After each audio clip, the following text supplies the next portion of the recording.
Amisha Raizada, Managing Editor at the Moodie Davitt Report.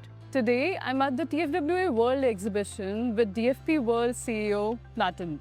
Hello, good morning. Thank you for joining us today. Could you tell us, you've recently won the concession at Harare International Airport. Could you tell me how it aligns with DFP's strategy?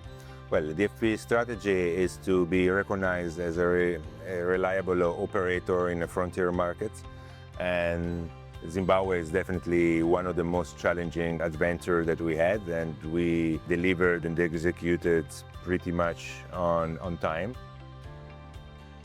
It will be the first duty-free and the retail and travel retail project in the country ever to be 100% brand approved. Every single product and brand that will be listed and on the shelf in our airports, for as much as we are concerned, will be 100% brand approved. And this is a story for Zimbabwe.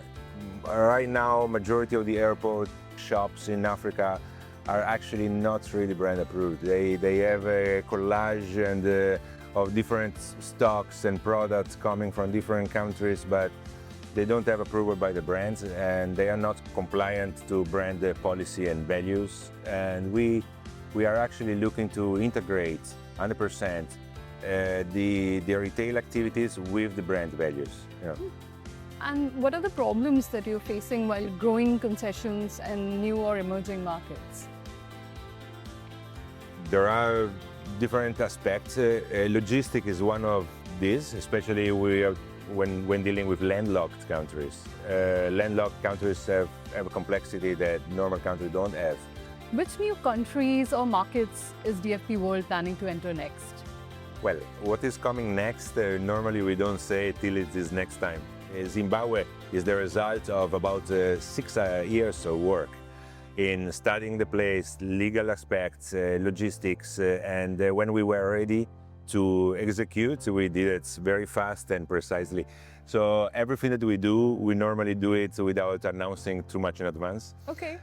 But it will be Africa, because we are investing heavily in the continent. We have a solid budget for growth in Africa, so definitely will be a country where we can capitalize our logistics and already establish operation to prosper also in the next one. It won't be an easy country either. We will be already a country of this, presenting similar challenges soon. How does the local culture impact the retail mix? Local culture, it can impact certain category over the others. So, for example, there is a tendency for more confectionery and the perfumes, probably less tobacco compared to other markets where you have more demand of certain categories. But then when it comes to culture, I think that is the limit. Then you have consumer behavior. And we are talking about middle, upper class consumer businessmen, and they are already pretty much aligned on a global taste. So I don't expect consumer behavior there to be substantially different than in South Africa, for instance, yes. Okay, and with travel retail becoming more experiential, how are you taking consumers beyond product displays at airports? Well, we are definitely starting in a country where there are basically no proper duty-free retailers. You have retailers, but as I said, that they really don't, I don't think really they align to the policy of the brand owners in terms of going through the official process, which should start from a brand permission of selling their goods in a specific premises. So we will be going through all this process, and this to provide a different type of shopping experience to the consumer, because they will have the feeling of really the freshness and the originality bottom up, coming directly in partnership with the brand owner, with master distributor, system service provider, and people who support us in this business venture, which is revolutionizing the travel retail in certain countries, which are over-reliant from gray market products.